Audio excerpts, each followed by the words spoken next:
بسم اللہ الرحمن الرحیم نحمده ونصلی علی رسولہ الکریم اما بعد فاعوذ باللہ السمیع العلیم من الشیطان الرجیم بسم اللہ الرحمن الرحیم قال اللہ تبارک و تعالی فی کتاب الکریم ان اللہ وملائکتہ یصلون علی النبی یا ایہا الذین آمنوا صلوا علیہ وسلموا تسلیما اللہم صلی علی محمد وعلی آل محمد کما صلیت علی ابراہیم وعلی آل ابراہیم انک حمید مجید اللہم بارک علی محمد وعلی آل محمد کما بارکت علی ابراہیم وعلی آل ابراہیم انک حمید مجید رب اشرح لی صدری ویسر لی امری واحلل عقدۃ من لسانی یفقہوا قولی۔ بات چل رہی تھی بنی اسرائیل پر جو اللہ تبارک و تعالیٰ نے احسانات فرمائے تھے، ان کا ذکر قرآن کریم کے اندر بہت سارے مقامات پر اللہ تبارک و تعالیٰ نے کیا ہے۔ البتہ پارہ نمبر 1 میں جو پورے 4 رکوع ہیں ان کے اندر پورا ذکر فرمایا بنی اسرائیل کا، اور واضح رہے کہ قرآن کریم قصے اور کہانیوں کی کتاب نہیں ہے، بلکہ یہ ہماری ہدایت کے لیے نازل کیا گیا ہے۔ ھدی للناس وبینات من الہدی والفرقان، یہ انسانوں کی ہدایت کے لیے ہے اور یہ اچھے اور برے میں، حق اور باطل میں فرق کر دیتا ہے۔ عزیز دوستو، پتہ چلا کہ قرآن کریم قصے کہانی سنانے کے لیے نہیں، بلکہ قرآن کریم ہماری ہدایت کے لیے نازل کیا گیا ہے۔ یہاں واضح یہ بھی ہو جاتا ہے کہ جو چیز ہماری ہدایت کے لیے، ہماری رہنمائی کے لیے، ہمارے فلاح کے لیے، ہماری کامیابی کے لیے جو کتاب آئی ہو، تو اس کا ترجمہ اور اس کی تفسیر بھی پڑھنا ہمارے لیے نہایت ضروری ہے، کیونکہ قرآن کریم اصل عربی زبان میں ہے، اور اس کو اردو میں یا جو آدمی جس زبان کو جانتا ہو اس زبان میں اس کا ترجمہ پڑھنا بھی نہایت ہی ضروری ہے۔ اور کوئی یہ نہ سوچے کہ میں اس ترجمے کو اس لیے نہیں پڑھتا کہ میری سمجھ میں نہیں آئے گا، میرے بزرگوں نے سمجھ لیا، میرے پیر اور فقیروں نے سمجھ لیا، میرے عالموں اور میرے بڑے بوڑھوں نے سمجھ لیا ہے۔ اس پر اکتفا نہیں عزیز دوستو، بلکہ اصل یہ ہے کہ ہم قرآن کریم کو خود پڑھیں اور اس کے ترجمہ اور تفسیر پڑھیں، تاکہ ہمیں پتہ چلے، تاکہ ہمیں اندازہ ہو کہ اللہ تبارک و تعالی ہم سے کیا کہنا چاہتا ہے۔ آج ہمارے اندر خرابی یہ پائی جاتی ہے کہ ہم قرآن کریم کو اتنا پڑھتے ہیں جتنا کسی اور کتاب کو نہیں پڑھتے، لیکن ہم قرآن کریم کو بغیر سمجھے اتنا پڑھتے ہیں جتنا بغیر سمجھے ہم کسی اور کتاب کو نہیں پڑھتے۔ عزیز دوستو، جو لوگ یہ کہتے ہیں کہ قرآن کریم کو ترجمے اور تفسیر کے ساتھ نہ پڑھو بھٹک جاؤ گے، اصل بات یہ ہے کہ وہ خود ہی بھٹکے ہوئے ہیں، کیونکہ قرآن کریم میں سورہ قمر کے اندر 4 یا 5 بار فرمایا کہ قرآن ہم نے تمہارے لیے آسان کر دیا ہے، وَلَقَدْ يَسَّرْنَا الْقُرْآنَ لِلذِّكْرِ، کہ یہ قرآن تمہارے لیے بالکل آسان کر دیا گیا ہے۔ عزیز دوستو، پتہ چلا کہ قرآن کریم کو ہم قصہ اور کہانی نہ سمجھیں، اور قرآن کریم کے اندر سوائے ایک قصہ یعنی حضرت یوسف علیہ السلام کے واقعے کے سوا جتنے بھی قصے بیان کیے گئے ہیں وہ سب چھوٹے چھوٹے ٹکڑوں میں جہاں جس کی ضرورت پڑی اس کو وہاں ذکر کیا گیا ہے۔ البتہ جو یہ واقعہ چل رہا ہے بنی اسرائیل کا، یہ قرآن کریم کے پہلے پارے میں سورہ بقرہ کے اندر اس کے پورے مکمل 4 رکوع ہیں۔ آیت نمبر 40 سے شروع ہوتا ہے، اور آج ہم آپ کے سامنے آیت نمبر 60 کا مختصر ترجمہ اور مختصر تفسیر آپ کے سامنے پیش کریں گے۔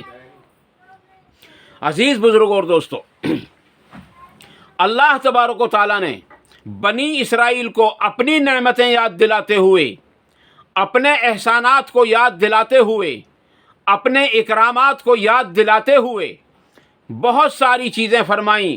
اور ان میں سے ایک یہ بھی بتایا کہ اس وقت کو بھی یاد کر لو جب موسیٰ علیہ السلام نے تمہارے لیے پانی مانگا. جب موسیٰ علیہ السلام نے تمہارے لیے پانی مانگا تو ہم نے حکم دیا کہ اپنی لاٹھی کو، اپنا عصا اپنے ہاتھ میں رکھنے والی لکڑی کو فلاں پتھر پر مارو. چنانچہ حضرت موسیٰ علیہ السلام نے اس لاٹھی کو اس پتھر پر جا کر کے مارا. اس کے اندر سے 12 چشمے نمودار ہوئے. 12 چشمے. اب یہ 12 چشمے کیوں نمودار ہوئے؟ اسرائیل، یہ کیونکہ بنی اسرائیل ہیں. بنی کے معنی اولاد کے ہیں اور اسرائیل کے معنی عبداللہ کے ہیں. بنی اسرائیل ان کے جو جد امجد تھے، یعنی حضرت ابراہیم علیہ السلام کے پوتے تھے، حضرت یوسف علیہ السلام کے باپ تھے. حضرت یوسف علیہ السلام، حضرت یعقوب علیہ السلام کو ایک خصوصیت یہ بھی حاصل تھی کہ ان کے باپ بھی نبی تھے، ان کے دادا بھی نبی تھے، بلکہ رسول تھے. اور ان کا ایک بیٹا یعنی حضرت یوسف علیہ السلام بھی نبی تھے. حضرت یعقوب علیہ السلام کو یہ خصوصیت ہے، اور حضرت اسحاق علیہ السلام کو یہ خصوصیت ہے کہ ان کے باپ نبی، رسول، اور یہ خود نبی، ان کا بیٹا نبی اور ان کا پوتا نبی. اور حضرت ابراہیم علیہ السلام کو یہ خصوصیت حاصل ہے کہ یہ خود نبی، ان کا بیٹا نبی، ان کا پوتا نبی، اور جو ہے ان کا پڑپوتا بھی نبی. اور حضرت یعقوب اور حضرت یوسف علیہ السلام کو یہ خصوصیت حاصل ہے کہ یہ خود نبی، ان کے باپ نبی، ان کے دادا نبی اور ان کے پردادا نبی اور رسول ہیں.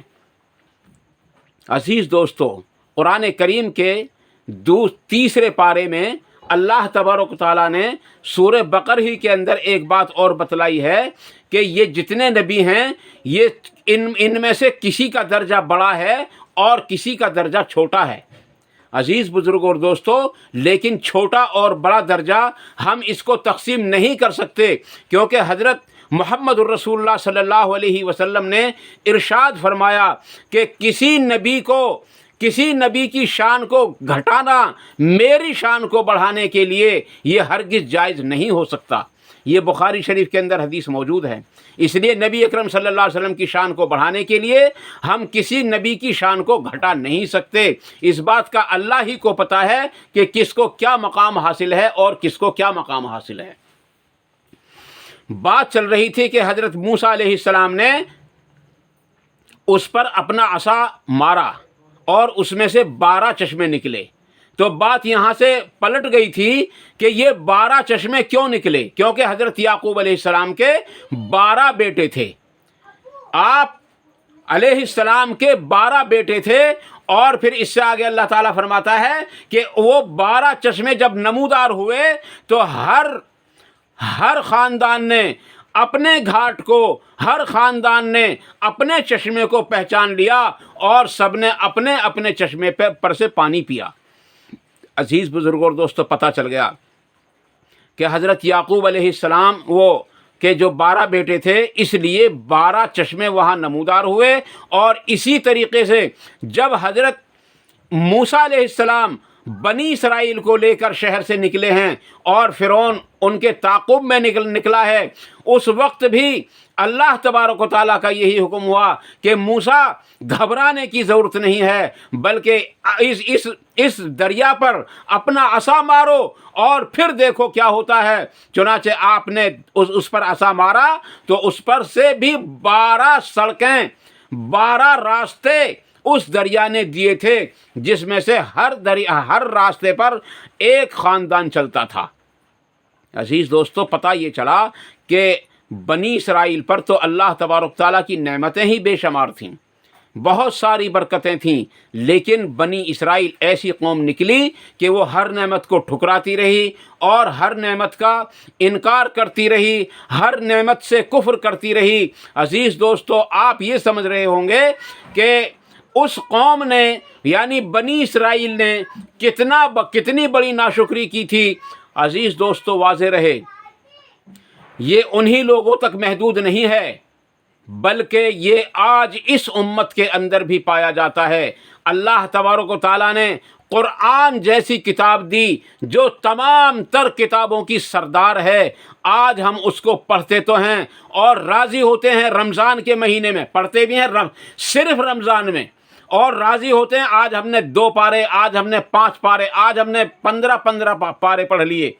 عزیز دوستو، لیکن اگر کوئی ان سے یہ پوچھے کہ صرف الحمدللہ رب العالمین کا معنی بتا دو، اس کا مطلب بتا دو، اس کا ترجمہ بتا دو، اور ہرگز نہیں بتا سکتا، وہ ہرگز اس کو معلوم نہیں ہے۔ اس نے 10 پارے، 15 پارے، 20 پارے، 30 پارے تو پڑھ لیے، لیکن ایک آیت نہیں بلکہ ایک لفظ کا بھی ترجمہ اس کو معلوم نہیں ہے۔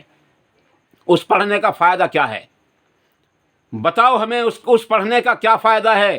آج ہمارا ایک بچہ اگر انگلش میڈیم اسکول میں جاتا ہے، آج ہی اس کو صبح کو بھیجو، اور جب شام کو نہیں بلکہ دوپہر کو بھی نہیں بلکہ 2 یا 4 گھنٹے کے بعد جب بھی گھر میں آئے اس سے پوچھو بیٹا کیا پڑھا، تو وہ بتاتا ہے کہ آج میں نے پڑھا ہے وہ APP، اور اس سے آگے کہتا ہے ایپل مانے سیب، وہ فوراً بتاتا ہے۔ وہ اپنی زبان کو جو لوگ پڑھاتے ہیں اس کو ساتھ ساتھ ترجمہ سکھاتے ہیں، اس کے معنی بتاتے ہیں، لیکن افسوس قرآن کریم کو پڑھاتے ہیں اور قرآن کریم کو سمجھاتے نہیں، قرآن کریم کو پڑھاتے ہیں اور اس کا ترجمہ یاد نہیں کراتے، قرآن کریم کو پڑھاتے ہیں اس کے معنی اور مطلب کو نہیں سمجھاتے، قرآن کریم کو پڑھاتے ہیں اس کے بارے میں نہیں بتاتے کہ اللہ تبارک تعالیٰ اس کی جو ہے مطلب اس چیز کے بارے میں کیا کہہ رہا ہے اور وہ ہم سے کیا چاہتا ہے، کیا ہم کو حکم دے رہا ہے، کس چیز سے ہم کو روک رہا ہے، ہم کو پتہ ہی نہیں ہے۔ ہم اللہ کی کتاب کو پڑھ رہے ہیں لیکن ہم کو علم ہی نہیں کہ اللہ تبارک تعالیٰ ہم سے کیا کہنا چاہتا ہے۔ کیا یہ ناشکری نہیں ہے؟ عزیز دوستو، یہ بھی ناشکری ہے، یہ بھی ناشکری ہے، اور قرآن کریم کو پشے پشت ڈالنا اسی کو کہتے ہیں۔ اس کے سوا اللہ تبارک تعالیٰ نے ہم کو ایسا نبی دیا جو تمام انبیاء کا سردار ہے، جو تمام نبیوں کا سردار، تمام رسولوں کا سردار، تمام پیغمبروں کا سردار، امام الانبیاء ہے، لیکن آج ہم نے اس امام الانبیاء کی امامت کو تو ہم نے ٹھکرا دیا، اس کو ہم نے چھوڑ دیا، اس کو ہم نے پشے پشت ڈال دیا، اور اپنے فرقوں کے 4 امام بنا لیے۔ عزیز دوستو، یہ کون سی اللہ تبارک تعالیٰ کی شکر گزاری ہے؟ بتاؤ، یہ ہرگز نہیں ہو سکتا۔ اور تیسری بات، اللہ تبارک تعالیٰ کے نبی جناب محمد الرسول اللہ صلی اللہ علیہ وسلم نے احادیث کے ذریعے جو احادیث صحیحہ ہیں ان کے ذریعے جو احکامات ہم تک پہنچائے ہیں ان کو ہم نے ٹھکرا دیا، اپنے بزرگوں کے قولوں کو لیے پھر رہے، اپنے اماموں کے اقوال کو لیے پھر رہے۔ یہ کون سی اللہ تبارک و تعالیٰ کی شکر گزاری ہے؟ یہ بھی تو ناشکری ہے۔ ہم بھی تو اللہ تبارک تعالیٰ کی ناشکری کر رہے ہیں لیکن ہم احساس نہیں کرتے۔ عزیز دوستو، بنی اسرائیل نے بھی ناشکری کی، آج یہ امت بھی ناشکری کر رہی ہے، اور جیسے بنی اسرائیل نے اس ناشکری کا خمیازہ اٹھایا اسی طریقے سے اس امت کو بھی ناشکری کا خمیازہ اٹھانا پڑے گا۔ ہرگز نہیں بچ سکتا الا یہ کہ یہ امت اللہ تبارک تعالیٰ کے سامنے توبہ کرے، یعنی قرآن اور حدیث کو مضبوط پکڑنے کا ارادہ کرے اور ان کو مضبوط پکڑے، اور دوسری بات یہ کہ اللہ تبارک تعالیٰ اس کی اصلاح کر دے، اپنی اصلاح، یہ امت اپنی اصلاح بھی کر لے، اور تیسری شرط یہ ہے کہ اللہ تبارک تعالیٰ ان کو معاف کر دے، تو یہ اس امتحان سے، اس اللہ کی پکڑ سے بچ سکتے ہیں۔ لیکن اگر ایسا ہوا جیسا کہ یہ امت چل رہی ہے، آج بھی چل رہی ہے، قرآن کے حکم کو نہیں مانتی، امام کے حکم کو مانتی ہے، حدیث کے حکم کو نہیں مانتی، امام کے حکم کو مانتی ہے، یاد رکھو جو حشر بنی اسرائیل کا ہوا ان میں ان کی شکلیں بندروں میں تبدیل ہو گئیں. جو حشر بنی اسرائیل کا ہوا ان پر مختلف قسم کے عذاب آئے. جو حشر بنی اسرائیل کا ہوا ان پر ظالم بادشاہوں کو مسلط کیا گیا. جو حشر بنی اسرائیل کا ہوا ان پر آسمانوں سے پتھر برسے. جو حشر بنی اسرائیل کا ہوا ان پر آسمانوں سے آگ برسی. عزیز دوستو، ان قریب اگرچہ نبی اکرم صلی اللہ علیہ وسلم نے اس امت کے لیے دعا فرما رکھی ہے کہ ایسا عذاب آسمان سے نہ آئے، ایسا عذاب زمین سے نہ ہو، ایسا بادشاہ مسلط نہ ہو جو تمام امت کو ختم کر دے. تمام امت تو ختم نہیں ہوگی، البتہ ایسے عذاب آ سکتے ہیں اور ایسے بادشاہ مسلط ہو سکتے ہیں، اس طریقے سے آسمانوں سے پتھر برس سکتے ہیں. جیسا کہ حدیث ہے، قرب قیامت میں آسمانوں سے پتھر بھی برسیں گے، قرب قیامت میں آسمان سے آگ بھی برسے گی، قرب قیامت میں زمین پھٹے گی، لوگ اس کے اندر دھس بھی جائیں گے. عزیز دوستو، یہ سب کیا ہوگا؟ یہ کن لوگوں کے ساتھ ہوگا؟ یہ انہی لوگوں کے ساتھ ہوگا جو قرآن اور حدیث کو چھوڑ رہے ہیں. جو وہ انہی لوگوں کے ساتھ ہوگا جو بنی اسرائیل کے طرز عمل پر چل رہے ہیں. عزیز دوستو، اس لیے ہم سب کو چاہیے کہ ہم قرآن اور حدیث کو مضبوط پکڑیں. اسی میں یہ قرآن جو ہے یہ اللہ تبارک تعالیٰ کی لٹکتی ہوئی رسی ہے. جو اس کو مضبوط پکڑ لے گا وہ کامیاب ہو جائے گا، اور جو اس کو چھوڑ کر اور چیزوں کو پکڑے گا وہ ہرگز کامیاب نہیں ہو سکتا. اللہ تبارک تعالیٰ سے دعا ہے کہ اللہ تعالیٰ مجھے اور آپ کو ان مختصر باتوں پر عمل کی توفیق عطا فرمائے اور ان پر عمل کرنا آسان فرمائے، ان پر عمل کرنے کے موقع عطا فرمائے. اور اللہ تبارک تعالیٰ سے دعا ہے کہ اگر جذبات میں میری زبان سے کوئی بات غلط نکل گئی ہو، اللہ تعالیٰ اسے معاف فرما دے، اور اللہ تبارک تعالیٰ ہمارے دلوں سے اس کو نکال دے. اور اگر کسی کو کوئی اس ویڈیو کے اندر شکایت ہو وہ فوراً مجھے کمنٹ باکس میں ضرور لکھ کر بتائیں، اور جہاں تک ہو سکے اردو میں لکھ کر کے بتائیں. آپ کی مہربانی ہوگی، آپ کا شکریہ ہوگا تاکہ میں اپنی اصلاح کر سکوں. اللہ تعالیٰ عمل کی توفیق عطا فرمائے. وآخر دعوانا ان الحمد للہ رب العالمین. والسلام علیکم ورحمۃ اللہ تبارک و تعالیٰ وبرکاتہ.